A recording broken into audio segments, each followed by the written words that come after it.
Chapter 17. Freedom Props. "Well," Nancy said, "it's Herr Guterman, but what else is new except the pretty paint job on his sedan?" "He obviously doesn't care if we see him," Ned said.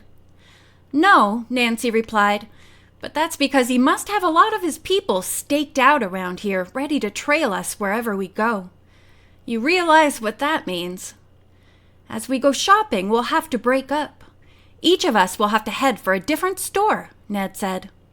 "Try to lose them and don't let them see what you're buying. That's important." The group split up as directed, and Nancy retired to the lobby phone booth with a handful of coins. In quick succession, she called her father, the River Heights Footlighters Club, which was a little theater group, and finally an old friend of Mr. Drew's, a prominent and wealthy Austrian. When Nancy emerged from the booth, almost an hour later, she was amused by the sight of a somewhat nervous man with square features and thinning hair who pretended to read a newspaper. It took little imagination to see that he was one of Guterman's henchmen. Unable to resist the temptation to create some mischief for her enemy's benefit, Nancy ducked back into the phone booth where she hunted for odd telephone numbers. They included the Animal Rescue League, an insect exterminating company, the backstage number of the Opera House, a plumbing supply store, and finally some random names and numbers picked from the directory.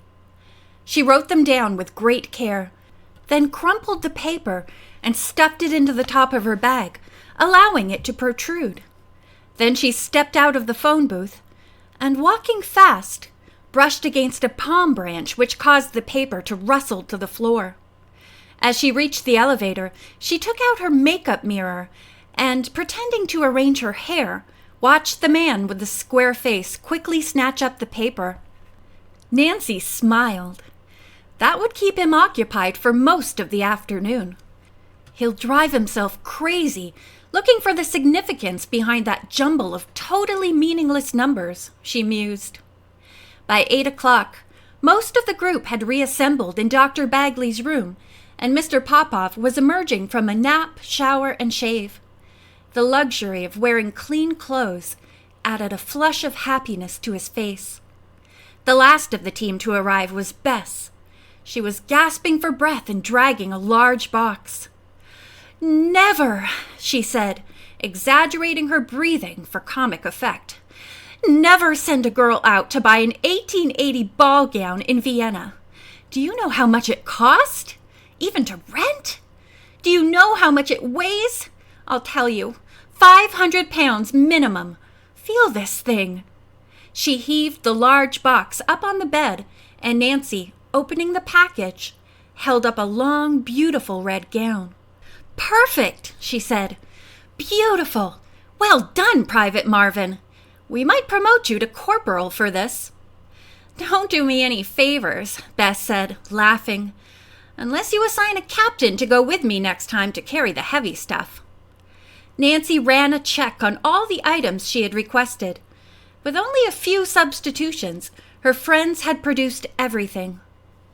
"All right, Nancy," Dr. Bagley said. "We followed your instructions. Now we're eager to hear what you have in mind. Obviously, water is involved, but how?" "Let's take it step by step," Nancy said. "Professor Bagley will lead the first platoon north, here." She pointed to the map. "This is the Czech border, the place the children are supposed to cross according to the phony documents the enemy has already seen." "So you think that's where Guterman's gang will be?" Ned said. "I'd like to believe that, but they may not be there. After all, they were trying awfully hard to get a look at Eric's wheelchair also. They were probably the ones who tried to switch his wheelchair for another one. Who knows what they know by now?" "My group is the Decoy, right?" Dr. Bagley said. "Yes. You will leave in the big rental car pretty early and head for the Czech border. The point I still have on my finger. Don't hurry, though. I think it would be fun if you were to drive all over Vienna first. Do some sightseeing, visit the Vienna woods, have lunch, and generally drive Guterman's men crazy. They will never be able to figure out what you're doing. Sound reasonable?" "Uh-huh," Ned said. "But what about the wig, the inner tubes, and the makeup?" "Aha!" Nancy cried. "That's still a secret. Now, the new wheelchair will be occupied not by Mr. McGee, but by Mr. Eddleton." "Me?" Bert gulped. "Why me?" Nancy grinned. "You're about the same build, almost the same height. You don't really look alike, but you have the same coloring. Now, why don't you try out the chair for size and comfort?" She led the boy to it, stuck sunglasses on him as well as the baseball cap. Bert smiled broadly. "How do I look?" he asked. "Just like a revised edition of Eric McGee." Please don't praise me too much, or it will go to my head." "So long as you don't lose it," George muttered under her breath. "Now, George," Nancy smiled, "for one day only, you will be Nancy Drew." "Not the famous detective!" Her friend gasped in pretended surprise. "You will wear this Titian wig after we shape it a little bit to look more like my hair." "Do I wear sunglasses too?" George inquired. "Of course, and this beautiful floppy straw hat that will hide most of your face." "Fantastic!" George replied. "And of course I will also get to wear your gorgeous white dress. But suppose it doesn't turn out to be a sunny day? Suppose we go mushing up to the Czechoslovakian border and it's raining cats and dogs and you can hardly see your hand in front of your face. Do we still keep wearing our sunglasses?" "Mm-hmm. Besides, it won't matter very much," Nancy said, tapping George's head affectionately, "because no one will see you that close up." "Only when Nancy and I get cornered by a Doberman pinscher," Ned said. "And Mr. Nickerson," Nancy continued, "how would you like to accompany George in your most attentive manner? You know, stick close and block the enemy's view as much as possible." "Oh, so I get to wear sunglasses too," the boy responded. "Now let's get down to serious business," Nancy said. "What about us?" Bess asked, referring to herself and Dave. "Do we turn into wallflowers for the day?" "Most definitely not. You go along with the gang to the Czech border. Just be your own sweet selves. No disguises necessary." "Oh, phooey," Bess said. "I wanted to dress up." "Why don't you give her an inner tube and some sunglasses, Nancy?" Ned laughed, prompting Nancy to throw a wad of paper at him. "I'd like to remind everyone that another person will be making the trip to the Czech border, and unless our mission succeeds, he won't be coming back." "You're speaking of Kurt Kessler," Eric said softly. A hush fell over the group, and all joking stopped. "We have to think of him and those kids at all times," Nancy said. "There's a heavy responsibility weighing on all of us." "You've explained the decoy operation adequately," the professor said. "But what about the actual rescue of the children? No one has been left unaccounted for except you and Eric." "And we're the ones who will have to get the children out," Nancy declared. "Nancy," Ned said, with alarm in his voice, "you can't do this by yourselves. You'll need help." Of course, it wasn't only the awareness of impending danger that had prompted the remark. Ned was also cognizant of his handsome young rival, who would be working closely with Nancy. "On the contrary," she said, "in order to rescue those kids, we need the least number of people involved. The less noise we make, the less visible we are, the more successful we'll be." Ned swung his head back, hurling a sigh in Eric's direction. "For the decoy operation," Nancy said, "we can hold a big parade, send lots of people to attract attention. So long as Guterman thinks that Dr. Bagley, Eric, you and I are up there, he'll be completely fooled." "I hope so," Ned said. "But why Eric? Why not me?" Nancy walked over to him, laying her hand gently on his arm. Then, quietly and sweetly, enunciating each word, she said, "Because Eric can speak Hungarian, German, Czech, Russian, Polish, and even some Romanian. That's why. Hesitating a moment, Ned smiled at Eric. Hey, good luck. I do and don't envy you. Eric merely smiled, allowing Dr. Bagley to resume questioning. Well, we know who is going to try to bring the children out. I'd still like to know how. Oh, I forgot to tell you, Nancy said. Can you beat that? Bess put in. She forgot. Gather round the map, the young detective said. This, she went on, indicating a long body of water slightly pinched in the middle, is a lake, or sea, as the Austrians call it.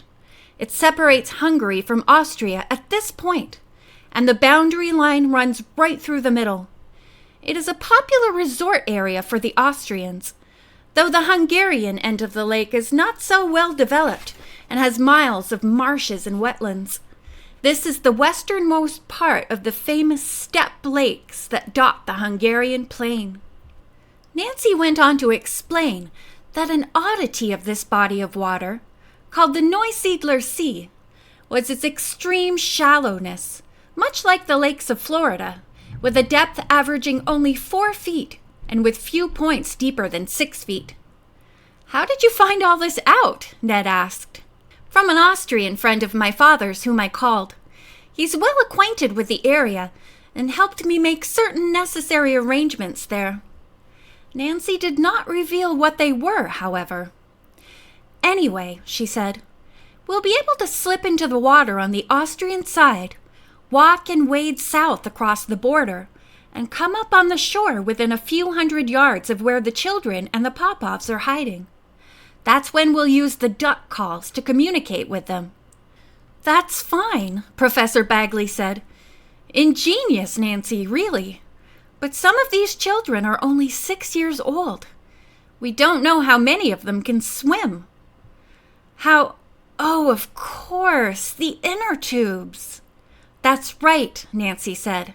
We'll blow them up in the water using the compressed air tank just before we cross the border. Why inner tubes? Bess asked. Why not the kind of life jackets they have on airplanes? Because they're bright yellow, and it would be a job dyeing them black. Those jackets are made to be seen. Black inner tubes seem to be the only answer for us. We'll lash them together and go wading and paddling into Hungary. Past the patrol boats, past the mines, past whatever protective barriers they may have put in the water, the professor stressed. Nancy swallowed hard. Well, we can't prepare for everything on such short notice. If there are boats, mines, barriers, we'll just have to pray we can dodge them and get through. There is always risk in everything that's worthwhile.